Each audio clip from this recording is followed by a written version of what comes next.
Salut à toi! Aujourd'hui, je vais te présenter 5 mini changements que tu peux mettre en place dès aujourd'hui pour un quotidien et une vie plus saine et plus alignée. C'est parti!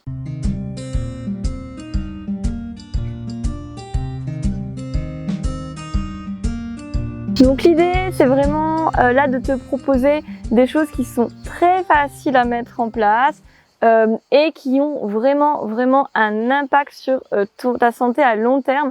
Et plus tard, dans quelques années, peut-être que tu les regarderas et tu diras « Ah, mais c'était vraiment un truc que j'ai dû me forcer à faire à un moment donné. Genre, c'est tellement naturel maintenant et je ne pourrais vraiment plus vivre sans. » D'ailleurs, si tu te demandes comment tenir des habitudes santé à long terme, j'ai fait une petite vidéo sur comment implémenter des routines bien-être dans ton quotidien et les tenir. Tu peux aller voir ça.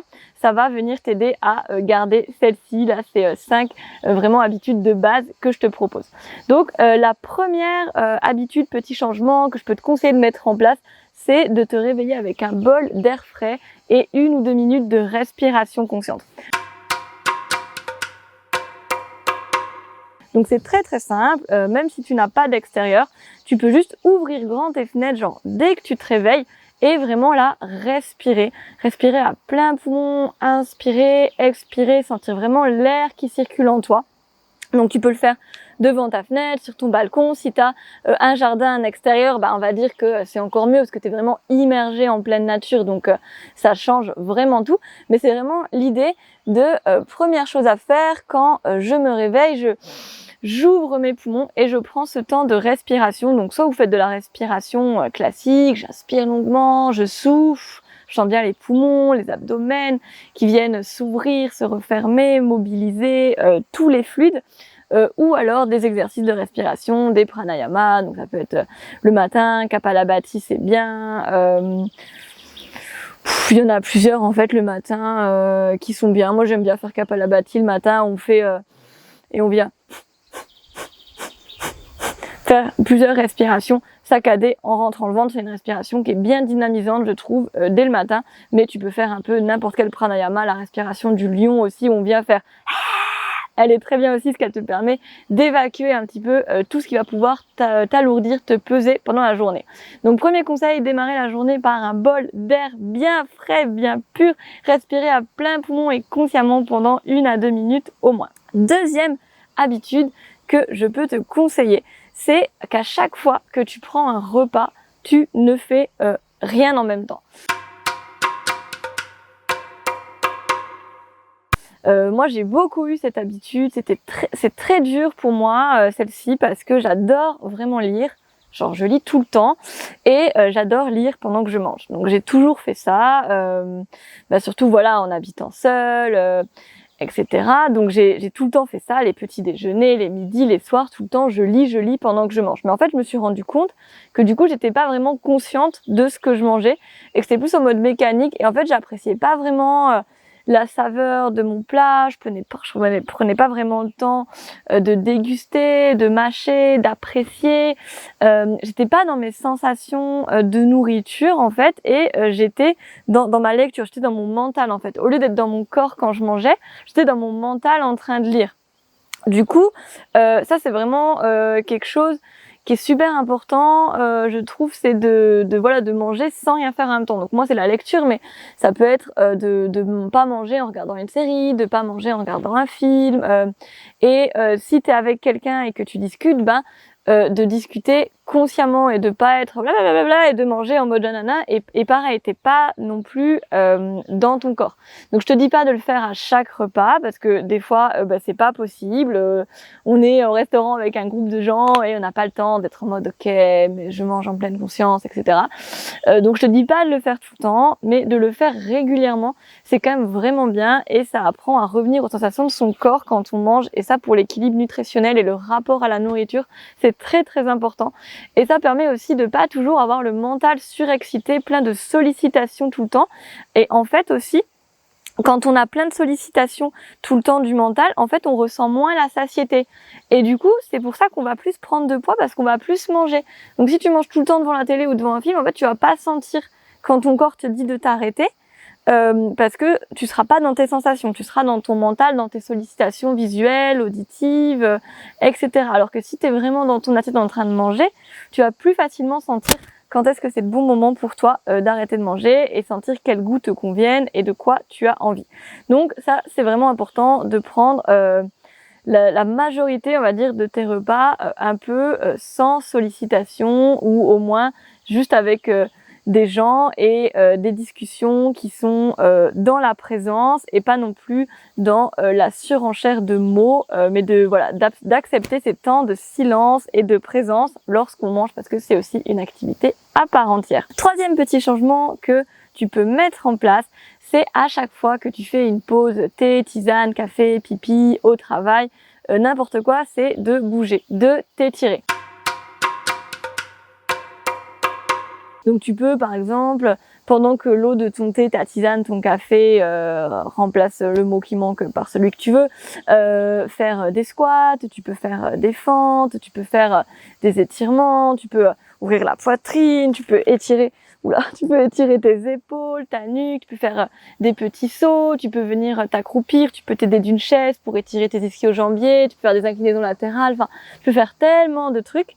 Pareil, quand tu es au téléphone, et bien au lieu de rester assis, tu peux marcher, tu peux te déplacer, faire des petites fentes, pareil, des petits squats, des petits étirements de la jambe. Donc vraiment de prendre cette habitude que à chaque fois que tu fais une pause hors de ta position assise, qui est quand même la majeure position dans les dans les métiers actuels, à chaque fois que tu fais une pause, tu en profites pour bouger. Donc que ce soit du renforcement, des étirements, ou des trucs un petit peu plus dynamiques en mode cardio ou quoi, si tu as besoin de te défouler, vraiment prends cette habitude, dès que tu fais une pause, tu bouges, c'est comme ça, tu réfléchis pas, genre tu te lèves, ok, direct tu t'étires, ton eau elle chauffe, direct tu t'étires, c'est complètement normal. Ok, quatrième petite astuce, j'ai du mal à faire ce 4 là quand on fait comme ça. Donc quatrième petite astuce, petit changement que tu peux mettre en place dans ton quotidien, c'est de terminer ta journée par une pratique de gratitude. Donc moi au début j'ai utilisé la méthode des 3 kiffs par jour. Donc en fait j'avais un petit carnet et à chaque fois avant de me coucher, j'écrivais les kiffs du jour. Donc à chaque fois en fait j'en trouvais beaucoup plus que 3 parce que finalement plus tu t'entraînes à cet exercice et plus tu trouves que tout est magique et merveilleux.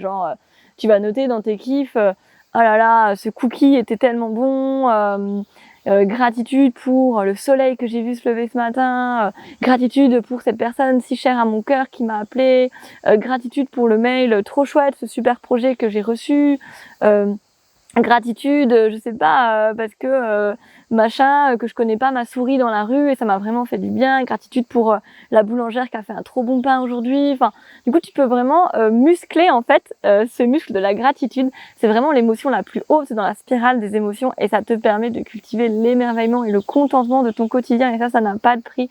Quand tu sens que tout est magique, tout est merveilleux, donc on dit pas tout, on n'est pas non plus en mode ok c'est magique, tout est rose et tout, mais de vraiment apprendre l'émerveillement au quotidien et la reconnaissance pour tout ce que la vie t'apporte. Donc je te conseille vraiment d'avoir au début un petit journal et chaque soir avant de te coucher, tu écris au moins 3 kiffs ou 3 gratitudes. Tu peux aussi le faire en te levant. Moi j'ai des amis qui le font plutôt en se réveillant, leur pratique de gratitude. Moi j'aime bien finir ma journée comme ça, quand je suis dans mon lit, soit j'écris, soit j'y pense, que maintenant du coup je suis un peu habituée, alors je l'écris plus forcément tout le temps, mais ça fait quand même, je l'écris quand même souvent parce que ça fait quand même vraiment du bien et ça ancre un petit peu plus.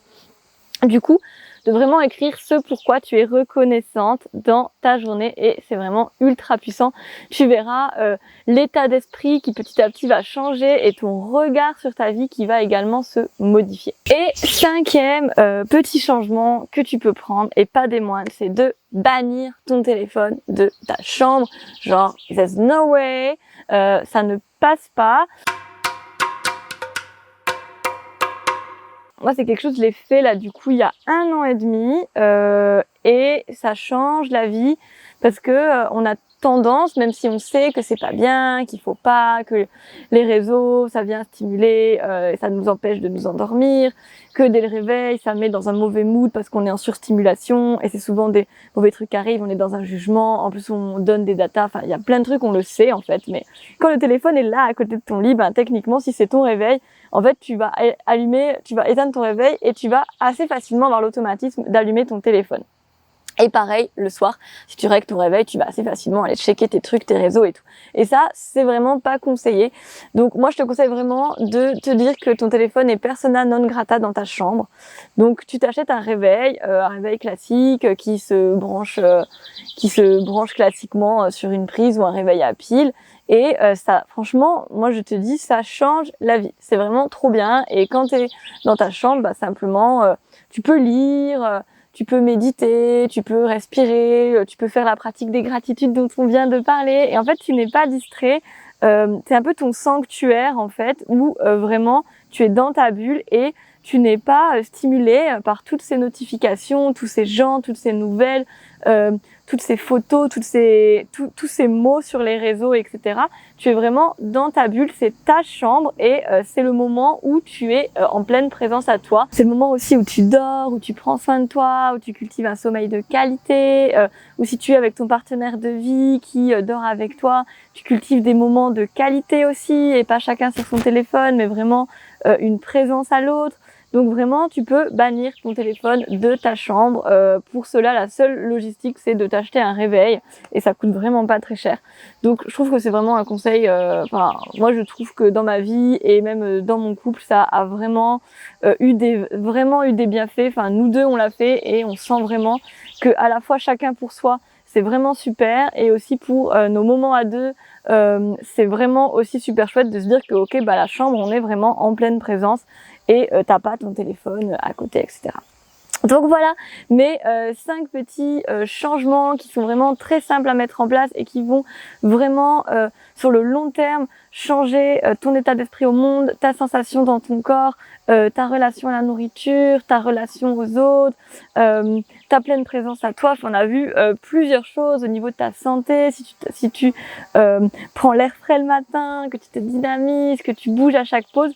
Donc je te laisse me dire en commentaire par quelle habitude tu vas commencer. Donc rappelle-toi qu'on fait vraiment petit à petit, donc prends pas les 5 en même temps si tu n'en fais aucune pour l'instant et toutes les mettre en même temps, ça va être vraiment trop. Tu en fais une, tu la tiens 3 semaines et après si tu as envie, tu en refais une et avant de changer à chaque fois, tu la tiens 3 semaines pour qu'elle vienne bien s'inscrire dans ton corps et dans ton quotidien.